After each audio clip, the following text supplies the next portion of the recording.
So good afternoon students. आज का हमारा टॉपिक है फिशिंग एंड फ्रॉड ईमेल्स कि फिशिंग और फ्रॉड ईमेल्स कैसे होते हैं और क्या होते हैं, किस तरीके से ये वर्क करते हैं, इसके बारे में हम डिस्कस करें। तो बेसिकली फर्स्ट वर्ड है फिशिंग। फिशिंग का मतलब क्या होता है कि लाइक कोई भी वेबसाइट या ईमेल, हम इसको कह सकते हैं डुप्लीकेट, ठीक है, अनऑथेंटिकेट वेबसाइट जिसे हम बोल सकते हैं, नॉट ट्रस्टेबल, ठीक है, जो ट्रस्टेबल नहीं है, जो एक्चुअल में नहीं है, ठीक है। तो कई बार क्या होता है कि हम जब कोई भी वेब पेज सर्च करते हैं तो एक ही यदि आप यूआरएल डालोगे तो उस यूआरएल से रिलेटेड आपको जो गूगल पे काफ़ी सारे अदर्स यूआरएल भी मिल जाएंगे। फॉर एग्जांपल यदि मैं डालता हूँ NCERT तो मेरे को NCERT के कई यूआरएल मिलेंगे जिसमें NCERTS या NCERT या और कुछ इस तरीके से यूआरएल हो। तो कुछ यूआरएल इस तरीके से होते हैं कि जो सेम कंटेंट रखते हैं, जो मेन वेबसाइट होती है, जो मेन वेब पेज होता है उसी की तरह सेम कंटेंट और उसी की तरीके का सेम डिज़ाइन रखते हैं। जब कभी भी कोई यूज़र है उन यूआरएल वेब पेज को एक्सेस करता है तो वो उनकी इन्फॉर्मेशन को क्या कर लेते हैं, इंस्टॉल कर लेते हैं, चुरा लेते हैं और उनका यूज़ है, मिस यूज करते हैं उनका, लाइक कोई भी डेटा चुरा के उसका मिस यूज करते हैं। लाइक आपके बैंक ट्रांजेक्शन्स के डेटा वो आपको कीप कर लेते हैं, क्रेडेंशियल ले लेते हैं। तो ये होता है बेसिकली फिशिंग। तो फिशिंग का मतलब क्या हुआ कि जो फेक वेबसाइट्स है, ठीक है, अनऑथोराइज वेबसाइट्स या फेक ईमेल्स जो आपके पास आते हैं, कई बार देखा होगा आप लोगों ने, आपके पास बहुत सारे फेक ईमेल्स आते हैं कि आपके इतने की लॉटरी लग गई, आप अपने डिटेल सबमिट कीजिए, हम आपको इतने पैसे डिपॉजिट करा देंगे, या आपकी वहाँ पे जॉब लग गई। आप देखते हैं जीमेल पे बहुत सारे ऐसे ईमेल आते रहते हैं जो बहुत फेक ईमेल्स होते हैं, लाइक लॉटरी लगने वाले, ठीक है, आपकी जॉब लगाने वाले, ये सारे जो ईमेल्स है वो फेक ईमेल्स होते हैं। तो जो कि क्या दिखते हैं, look like as a original, जो ओरिजिनल लगते हैं और ऑथेंटिकेट और present to the user frequently collect sensitive and personal detail. वो इस तरीके से लुक रहते हैं कि इस तरीके से दिखते हैं कि जैसे कि ओरिजिनल वेबसाइट या ओरिजिनल ही कंपनी से आपके पास ईमेल आया हो। और वो क्या करते हैं, वो फिर आपकी जो पर्सनल इन्फॉर्मेशन है, बैंकिंग इन्फॉर्मेशन है, उसको क्या कर लेते हैं, कीप कर लेते हैं अपने पास और चुरा लेते हैं। So they present the user to frequently collect sensitive and personal details. उसकी जो सेंसिटिव और पर्सनल डिटेल्स है उनको कलेक्ट कर लेते हैं, particular user name, password, banking and credit card detail. तो आपकी जो बैंकिंग पासवर्ड है, ठीक है, यूजर नेम है, पासवर्ड है, banking and credit card details है, इन सब को वो क्या कर लेते हैं, चुरा लेते हैं, मतलब उन सब का डेटा वो अपने पास रख लेते हैं और उनका मिसयूज करते हैं। So the most common phishing method is through email spoofing, where a fake or forget email address is used and the user presumes to be from an authenticate source। तो जो फिशिंग का जो सबसे common वे है वो क्या है, आपको फेक ईमेल भेजना, किसी फेक एड्रेस से ईमेल भेजना जो कि ऐसा लगता है लाइक ओरिजिनल ईमेल की तरह लगता है, and the user presumes it to be from authenticate source. और यूजर्स जो है जिसके पास ईमेल आया है उसको वो ऐसा लगता है कि ये क्या है, ऑथेंटिकेट सोर्स से ही आया है। किससे आया है, ऑथेंटिकेट सोर्स से ही ये आया। और उस ऑथेंटिकेट सोर्स के उसके अंदर वो क्या करता है, अपनी जो डिटेल्स है वो यहाँ पे शेयर कर देता है, जो कि क्या होता है उसके लिए हार्मफुल होती है। जैसे क्रेडिट कार्ड है की डिटेल्स है, बैंकिंग डिटेल्स है, ये सब यहाँ पे शेयर कर दी जाती है, तो वो गलत होता है। You might get an email from an address that looks similar to your bank और education institute asking for your information, but if you look carefully you will see their URL address is fake। तो basically जो fishing के अंदर जो mail send किया जाता है वो ऐसा लगता है कि कोई बैंकिंग से आया हो या फिर कोई आपके एजुकेशन इंस्टीट्यूट है उससे आया हो। तो आपने देखा होगा कि ये नॉर्मल होता है कि लाइक फिशिंग का मैं बता दूं एग्जांपल, कि आपके पास जो लोग अननोन होते हैं उनके पास कई लोगों का कॉल आता है कि मैं आपके बैंक से बोल रहा हूँ और आपके जो एटीएम कार्ड है वो एक्सपायर हो गए या कुछ भी वगैरह, आप अपना ओटीपी हमसे शेयर कीजिए, हम उसको रिन्यूअल कर सके। तो जो लोग अनएजुकेटेड होते हैं उनको पता नहीं रहता कि क्या मैसेज उनके पास आया है या किस चीज़ का वो ओटीपी है, तो वो ओटीपी उनके साथ शेयर कर देते हैं और फिर उनके साथ क्या हो जाता है, फ्रॉड हो जाता है। तो वही एक फिशिंग का पर्पज होता है कि वो खुद को बैंक का रिप्रेजेंटेटिव या और कोई रिप्रेजेंटेटिव बता के क्या करते हैं, खुद को बैंक का रिप्रेजेंटेटिव बता के वो आपकी पर्सनल इन्फॉर्मेशन ओटीपी को कैप्ट कर लेते हैं और उससे फिर क्या करते हैं, वो आपके पर्सनल अकाउंट से पैसे को विड्रॉल कर लेते हैं, जो कि क्या होता है, फ्रॉड होता है। तो इस तरीके की जो भी फिशिंग मेल या कॉल्स होती हैं उनसे आप बच के रहिए, कभी भी इन टाइप की कॉल्स का रिप्लाई नहीं करना चाहिए, ठीक है। तो यहाँ पे क्या लगता है कि अधिकतर जो कॉल्स आती है वो इससे लगती है कि किसी एजुकेशनल इंस्टीट्यूशन से या फिर आपकी कोई बैंक से कोई कॉल आई है, तो लोग उसमें बैंक की वजह से और एजुकेशनल इंस्टीट्यूट की वजह से अपनी जो पर्सनल इंफॉर्मेशन है, ओटीपी है, वो शेयर कर देते हैं।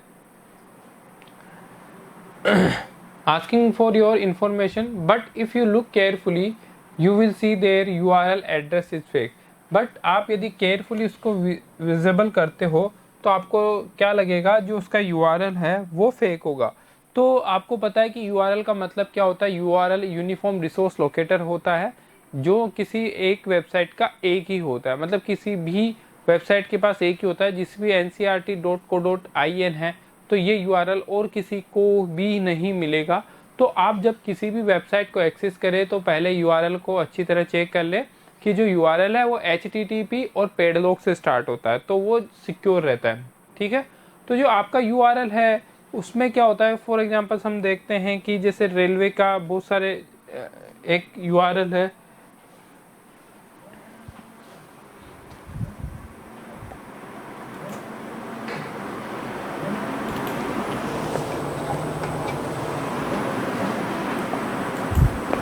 तो जो URL होता है वो एक्चुअल में क्या होता है कि जो URL एड्रेस है वो फेक होता है। क्यों? क्योंकि जो ऑथेंटिकेट URL है वो एक ही होगा, उसकी तरह कोई दूसरा URL नहीं हो सकता है, ठीक है। तो जैसे हम बात करते हैं इंडियन रेलवे की, तो इंडियन रेलवे के बहुत सारे URLs आपको देखने को मिलेंगे, जैसे कि indianrail.gov.in या .com,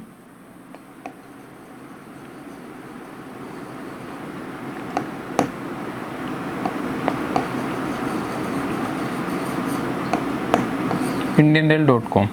अब ये जो URL है ये फिक्स है,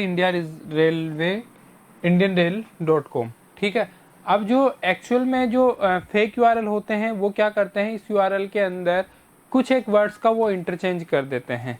जैसे इंडियन रेल को वो कर देते हैं railindia.com या indiarails.com, जो कि सिमिलर लगता है आपका किसके थ्रू,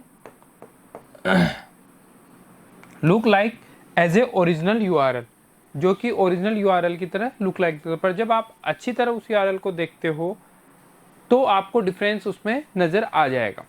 तो आप कभी भी हमेशा जब कभी भी कोई चीज़ सर्च करते हो तो मेक श्योर किसी भी लिंक पे क्लिक करने से पहले ऑथेंटिकेट URL पे ही क्लिक करें, ठीक है। अनऑथेंटिकेट URL पे कभी क्लिक नहीं करना चाहिए, जिस URL के बारे में आपको पता नहीं होता है उस पर कभी क्लिक नहीं करना चाहिए। तो यहाँ पे जो they will often use logo of the original and making them difficult to detect from the real. वो क्या करते हैं कि जो वेबसाइट है उसका वो सेम लोगो यूज करते हैं, जो ओरिजिनल वेबसाइट का लोगो होता है वही लोगो वो यूज करते हैं, जो कि कैसा लगता है कि जैसे रियल है, जो कि कैसा लगता है कि रियल है। Phishing attempts through phone call और text message are common days. अब जैसे अभी मैंने एग्जांपल बताया था कि जो फिशिंग है वो फ़ोन कॉल्स और टेक्स्ट मैसेज के थ्रू कॉमनली हो गया है इस समय। जो अधिकतर फिशिंग जो हो रहा है वो कैसे होता है, फ़ोन कॉल या मैसेज के थ्रू ही हो रहा है। क्यों? क्योंकि लोगों के बारे को अवेयरनेस नहीं है और वो बैंक रिप्रेजेंटेटिव या किसी और तरीके के रिप्रेजेंटेटिव बन के आपसे OTP ले लेते हैं और आप OTP बता देते हो तो वो आपके अकाउंट्स में फ्रॉड कर लेते हैं। तो ये आपने देखा होगा कि रोज़ पेपर में ऐसी न्यूज़ आती है कि आज साइबर क्राइम के अंदर कि आज इस लोगों से OTP पूछकर इतने पैसे विड्रॉल किए। तो कभी भी किसी के साथ अपना OTP ना शेयर करें। सबसे फर्स्ट ऑफ ऑल कोई भी हो तो उससे अपना OTP जब तक शेयर नहीं करे, जब तक आपको लगे कि ये अनऑथेंटिकेट पर्सन है या और कोई भी है, या आपके पास कोई बैंक से या किसी से भी कॉल आए तो कभी भी कोई OTP शेयर ना करें, क्योंकि बैंक वाले कभी भी आपसे OTP वेरीफाई नहीं कराते हैं। ठीक है, तो ये होता है fishing and fraud emails. Fraud emails और फिशिंग का मतलब सेम ही है कि जो फिशिंग मतलब एज ए ईमेल जो आपको मिल रहा है वो फ्रॉड है, किसी अनऑथेंटिकेट यूजर्स ने आपको सेंड किया है आपकी इंफॉर्मेशन को एक्सेस करने के लिए। उसके बाद में आता है आइडेंटिटी थेफ्ट। आइडेंटिटी थेफ्ट का मतलब क्या है कि identity thieves increasing use personal information stole from computer to computer network. ये जो थीफ्ट आइडेंटिटी थीफ्ट उसका जो यूजेज है वो क्या होता है कि पर्सनल इंफॉर्मेशन, किसी की पर्सनल इंफॉर्मेशन चुराना या पर्सनल इंफॉर्मेशन को इंस्टॉल करना, वो ही क्या कहलाता है आपका आइडेंटिटी थेफ्ट कहलाता है। To commit fraud by using the data gain by unlawfully, यह कोई ऐसा कमिट करना जो कि अनलॉफुली है। ठीक है, डेटा को लेने के लिए कोई भी कमिट करना जो कि इलीगल है और लॉफुल नहीं है। A user is identifiable personal data like demography details, email address, banking credential, passport, PAN, Aadhaar number and various such personal data are stole and misuse by the hacker or behalf of the victim. तो यहाँ पे क्या होता है कि जो data है personal वो चुरा लिया जाता है। ठीक है, और उसका मिसयूज किया जाता है। तो डेटा जो है पर्सनल डेटा कैसा, आपका डेमोग्राफी डेटा लाइक आपके फिंगरप्रिंट्स हुए, ठीक है ना, आपकी थंब इम्प्रेशंस हुए, ये सारे डेमोग्राफी डेटाज हैं। इसके अलावा ईमेल आईडी, आपकी ईमेल आईडी को हैक कर लेना। ठीक है, और उसके बाद में है आपकी personal details, banking details, credit card details, उन सब के डेटा को हैक करके उनका मिसयूज करना, इलीगली मिसयूज करना ही क्या रहता है आपका एक तरीके का आइडेंटिटी थेफ्ट है। This is one type of phishing attack where the intention is largely for monitoring gain. तो ये एक तरीके का फिशिंग अटैक है जिसका जो इंटेंशन है वो क्या है, मॉनिटरी गेन प्राप्त करना है। जिसका जो मेन पर्पज होता है वो इंटेंशन क्या होता है, गेन प्राप्त करना। मतलब क्या है कि आप जो है वो क्या कर रहे हैं, यदि मिसयूज कोई भी करता है इसका तो द फिशिंग टाइप का है वेयर द इंटेंशन क्या होता है कि आप मॉनिटरिंग गेन कर लो। ठीक है, मतलब कोई प्रॉफिट अर्न कर लो। ठीक है, ताकि आपकी जो डेटा है उससे कोई प्रॉफिट अर्न होए। जैसे आपकी बैंक डिटेल का डेटा उनके पास जाता है तो वो आपके अकाउंट से पैसे विड्रॉल कर लेते हैं। तो वो होता है आपका financial threat. There can be many ways which the criminal takes advantage of an individual's stolen identities. Give below are few examples. ऐसे बहुत सारे रास्ते हैं जिससे क्या करते हैं कि जो क्रिमिनल होता है वो डेटा को चुरा सकता है, इंस्टॉल कर सकता है। तो कुछ एक इसमें एग्जांपल्स दिए हुए हैं डेटा को किस किस तरीके से क्या किया जा सकता है, कीप किया जा सकता है, या आप उसको डेटा को भी आप अपने अकॉर्डिंग प्रोटेक्ट कर सकते हो। तो किसी भी फ्रॉड से बचने के लिए हमें क्या होना चाहिए, अवेयर होना चाहिए।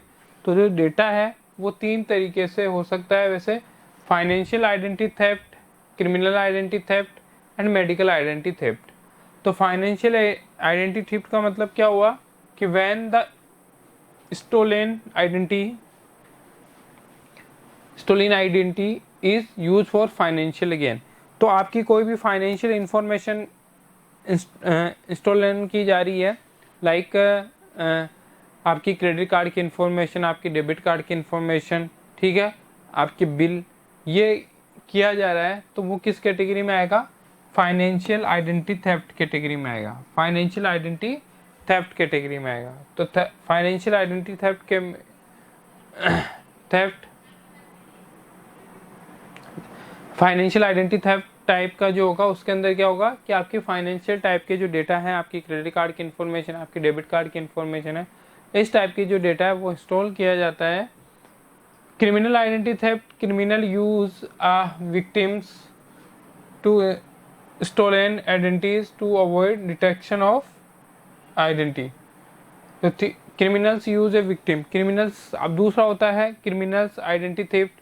क्रिमिनल आइडेंटिटी थेफ्ट क्या होता है? Criminal use a victim stolen identity to avoid detection of their true identity. तो क्रिमिनल क्या करते हैं कि आपकी जो कोई भी टास्क करने से पहले क्या कर लेते हैं, एक विक्टिम आईडी इंस्टॉल चुरा लेते हैं, avoid detection to their true identity. अपनी खुद की ट्रू आइडेंटिटी को हाइड करने के लिए कोई सी भी वो क्या कर लेते हैं, आइडेंटिटी को चुरा लेते हैं और उससे फिर एक्शन परफॉर्म करते हैं। ठीक है। थर्ड होता है आपका medical identity theft. Criminals can seek medical drugs और treatment using a stolen identity. Medical identity क्या होती है कि criminal can take medical drugs और ट्रीटमेंट, कि कोई भी जो क्रिमिनल है वो मेडिकल टेस्ट या मेडिकल ड्रग्स की इंफॉर्मेशन चुरा रहा है तो वो होगा आपका मेडिकल आइडेंटिटी थेफ्ट। वो कौन सा होगा? मेडिकल आइडेंटिटी थेफ्ट होगा। तो इस तरीके से 3 आइडेंटिटी थेफ्ट आपने पढ़े। कौन कौन से पढ़े हमने डिस्कस किया। फर्स्ट वाला है 3 तरीके के हमने डिस्कस किए। फर्स्ट जो है था वो था हमारा financial identity theft. Financial identity theft में आपकी फाइनेंशियल इंफॉर्मेशन को कीप किया जाता है, उसको चुराया जाता है। Criminal identity theft, criminal identity theft में आपका वो डेटा चुराया जाता है जो बेसिकली किसका हो कि विक्टिम अवॉइड डिटेक्शन, की एक विक्टिम के साथ हो और कोई भी डिटेक्शन होती है उस डेटा के रिगार्डिंग तो उसको आप क्या कर सको, अवॉइड कर सको। ठीक है। तीसरा मेडिकल आइडेंटिटी। मेडिकल आइडेंटिटी का मतलब है कोई आपकी मेडिकल हिस्ट्री को क्या कर रहा है, स्टोर कर रहा है, कोई भी उसको अपने अकॉर्डिंग उस डेटा को चुरा रहा है और अपने अकॉर्डिंग उसका यूज कर रहा है तो वो मेडिकल आइडेंटिटी थेफ्ट होगा। ठीक है। यहाँ पे अब नेक्स्ट टॉपिक है रैनसमवेयर। तो अब तक हमने डिस्कस किया था सिक्योरिटी के बारे में, हम डिस्कस कर रहे थे कि लाइक फ्रॉड ईमेल्स क्या है, फिशिंग क्या है। ठीक है, उन सब के बारे में हम डिस्कस कर रहे थे। अब हम डिस्कस करेंगे रैनसमवेयर। तो रैनसमवेयर भी क्या है? As a kind of cyber crime. किसकी तरीके से है? साइबर क्राइम की तरीके से।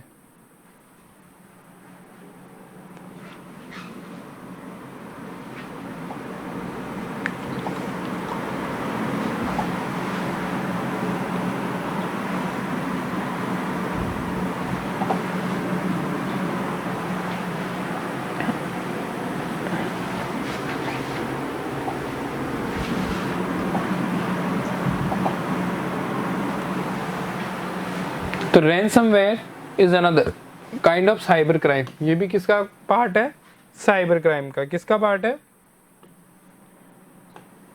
साइबर क्राइम का। Where the attackers gain access to the computer and blocks the user from the accessing using by encrypting data. तो रैनसमवेयर क्या होता है? एक तरीके का साइबर क्राइम है। वो क्या करता है? The attacker gain access to the computer and blocks the user from accessing, कि जो रैनसमवेयर क्या करता है कि आपके कंप्यूटर का एक्सेस खुद के हाथ में ले लेता है, जो एक्चुअल यूजर है उसको वो ब्लॉक कर देता है। मतलब आपका सिस्टम अब आपके हाथ में नहीं रहेगा कि और कोई थर्ड पर्सन उसको कहीं और दूसरी जगह से क्या कर रहा है, ऑपरेट कर रहा है, कहीं दूसरी स्पेस से क्या कर रहा है, ऑपरेट कर रहा है। ठीक है। तो इसका मतलब क्या होगा कि जो अटैकर है वो पूरा का पूरा एक्सेस अपने हाथ में ले लेता है और जो ओरिजिनल यूजर है उसको कोई भी एक्सेस नहीं होता है। Usually by encrypting the data the attacker blackmails the victim to pay for getting access to the data or sometimes threaten to publish personal and sensitive information on photographs unless a ransom is paid। अब देखिए कि क्या होता है कि जो attacker है वो क्या करेगा, ब्लैकमेल करेगा किसको, विक्टिम को, जिसका उसने सिस्टम एक्सेस कर लिया है उसको ब्लैकमेल करेगा और उससे पैसे मांगेगा। किस रिगार्डिंग, उसको अटैक करके उससे पैसे मांगेगा, गेटिंग एक्सेस, उनसे जो डेटा को एक्सेस करेगा, और समटाइम्स क्या करेगा, उसका threaten to publish personal and sensitive information.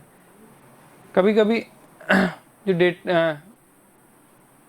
जो सिस्टम को एक्सेस करने के साथ साथ भी क्या करेगा, वो threaten to publish personal and sensitive information of photographs unless a ransom is paid, कि वो आपसे कुछ पैसे मांगेगा और आपकी फोटोग्राफ्स और ये सब जो भी आपके लैपटॉप में है वो उन सबको एक्सेस कर सकता है। उन सबको एक्सेस करने के बाद वो आपसे हो सकता है मे बी कि अमाउंट, उसको एक्सेस को रिमूव करने के लिए कुछ अमाउंट आपसे वो मांगे, ठीक है। तो इस तरीके से वो क्या करते हैं, आपका सारा डेटा अपने पास रख लेते हैं और आपका एक्सेस भी अपने पास रख लिया, और threaten to public personal and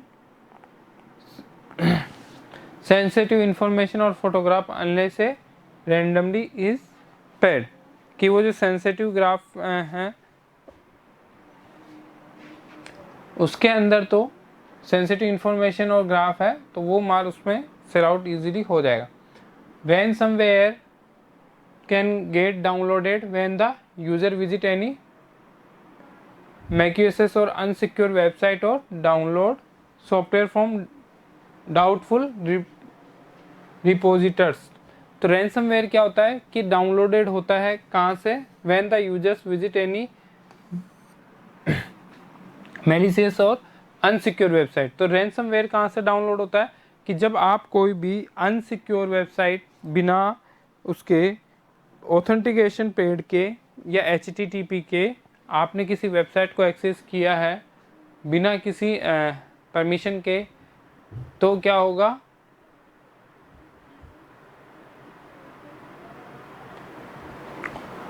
तो आप क्या करते हैं कि जो some ransomware are use website और developer software form doubtful repositories.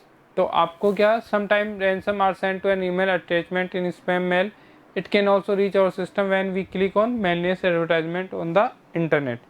तो अब आपको क्या है कि जो है रैंसमवेयर क्या करता है, जब डाउनलोड हो जाता है व्हेन यूजर क्या करता है, जो यूज़र है वो अनसिक्योर वेबसाइट्स का यूज करता है, तो आपका जो रैंसमवेयर है वो क्या हो जाता है, डाउनलोडेड हो जाता है उस सिस्टम में, और वो आपके सिस्टम को फिर क्या कर सकता है, पूरा क्रैश कर सकता है और आपको डेटा को ब्लैंक कर सकता है। वेबसाइट और डाउनलोड सॉफ्टवेयर फ्रॉम डबल रिपोर्टीज someone arrangement, some ransomware are sent as email attachment in spam mail. कुछ रैंसमवेयर आपको ईमेल के थ्रू भी सेंड किए जाते हैं जो कि आपको कहाँ शो होते हैं, स्पैम में शो होते हैं आपके। It can also reach our system when we click on malicious advertisement on the internet. तो ये आपको मेलिशियस एडवर्टाइजमेंट पे भी शो होते हैं। तो बेसिकली जो ईमेल्स आप यूज़ नहीं कर रहे हो वो आप उस तरीके की ईमेल्स आपके इसमें आ सकती है रैंसमवेयर में। तो रैंसमवेयर जो है बेसिकली एक तरीके का क्या है, साइबर क्राइम का ही पार्ट है, जो क्या करता है आपके सिस्टम पे डायरेक्टली अटैक करता है और आपके सिस्टम की इंफॉर्मेशन को कीप करता है, चुराता है और उसको रीसेंड कर देता है। ठीक है, इसके अलावा समझ में आया, कुछ नहीं आया तो बोलिए।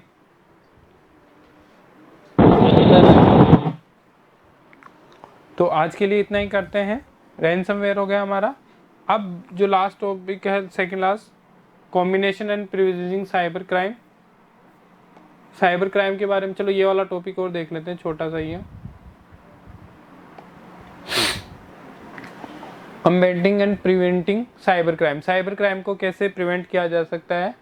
तो the challenges of cyber crime can be mitigated with the twin approach of being alert and taking legal help. तो साइबर क्राइम से बचने का एक ही पर्पज है कि आप हमेशा अलर्ट रहे, अवेयर रहे, ठीक है, और क्या करें, कोई भी लीगल हेल्प लेनी हो तो वो लीजिए। तो कुछ एक पॉइंट है जो मेजर हमें एक साइबर क्राइम को रिड्यूस करते हैं। पहला, जो आपके डेटा है यदि वो इम्पोर्टेंट है तो उसका टाइम टू टाइम बैकअप कर लीजिए। दूसरा, कोई भी एंटीवायरस सॉफ्टवेयर आप सिस्टम में इंस्टॉल करके रखिए। एंटीवायरस सॉफ्टवेयर अपडेटेड होना चाहिए। अवॉइड इंस्टॉलेशन पायरेटेड सॉफ्टवेयर, कोई भी पायरेटेड सॉफ्टवेयर है उसको कभी भी अपने सिस्टम में इंस्टॉल नहीं करना चाहिए, ठीक है। Always update the system software which include the internet browser and the other application. तो आपका जो सिस्टम सॉफ्टवेयर भी है वो भी अपडेट रहना चाहिए। डू नॉट विजिट और डाउनलोड एनीथिंग फ्रॉम अनट्रस्टेबल वेबसाइट, किसी भी अनट्रस्टेबल वेबसाइट से कुछ भी ना तो डाउनलोड कीजिए ना ही कुछ अपलोड कीजिएगा। Usually the browser alerts users about doubtful website whose security certificate could not be verified, avoid visiting such site. तो हमें ऐसी भी वेबसाइट्स पे विजिट नहीं करना चाहिए जो वेबसाइट अथॉरिटी से क्या नहीं हो, सर्टिफाइड नहीं हो। And could not be verified audio video, और कोई भी ऑडियो वीडियो आप उस पर वेरीफाई नहीं कर सकते हो। Usually the browser alert users about doubtful website who security certificate could not verified, avoid visiting such site. तो कभी कभी क्या होता है कि जो ब्राउज़र है वो अलर्ट दे देता है आपको अबाउट डाउटफुल वेबसाइट्स में कि ये वाली वेबसाइट डाउटफुल है, ठीक है। तो यहाँ पे वो अलर्ट दे देता है आपको, और फिर भी बस who security certified could not be verify, उसका सिक्योरिटी जो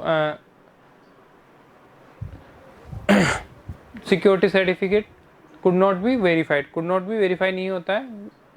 use strong password for web login and change is periodically, जो आपका स्टूडेंट पासवर्ड है वही लॉगिन कर लीजिए और फिर बाद में आप उसको चेंज कर सकते हैं।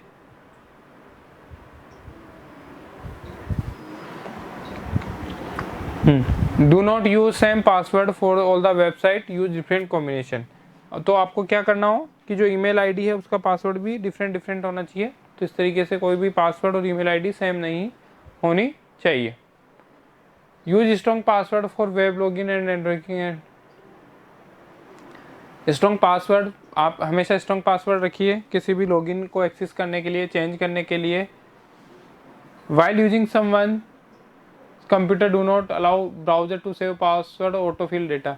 इसके अलावा जब आप भी कोई भी सिस्टम यूज कर रहे हो तो उसमें जब भी कोई डेटा एक्सेस करते हो, कोई भी OTP डालते हो, तो उसको आपके सामने एक पॉपअप आता है और वो बोलता है कि do you want to save this number. तो आप कभी भी उसको सेव ना कीजिए, ठीक है। तो ये कुछ वेबसाइट्स हैं फॉर एन अननोन साइट, ये कुछ वे है। तो इनसे क्या करना चाहिए, जितना ज़्यादा हो सके उनके बारे में अवेयर होना चाहिए ताकि आप क्या कर सको, साइबर की जो क्राइम है उसको रोकने में हेल्प कर सको, ठीक है। Okay sir.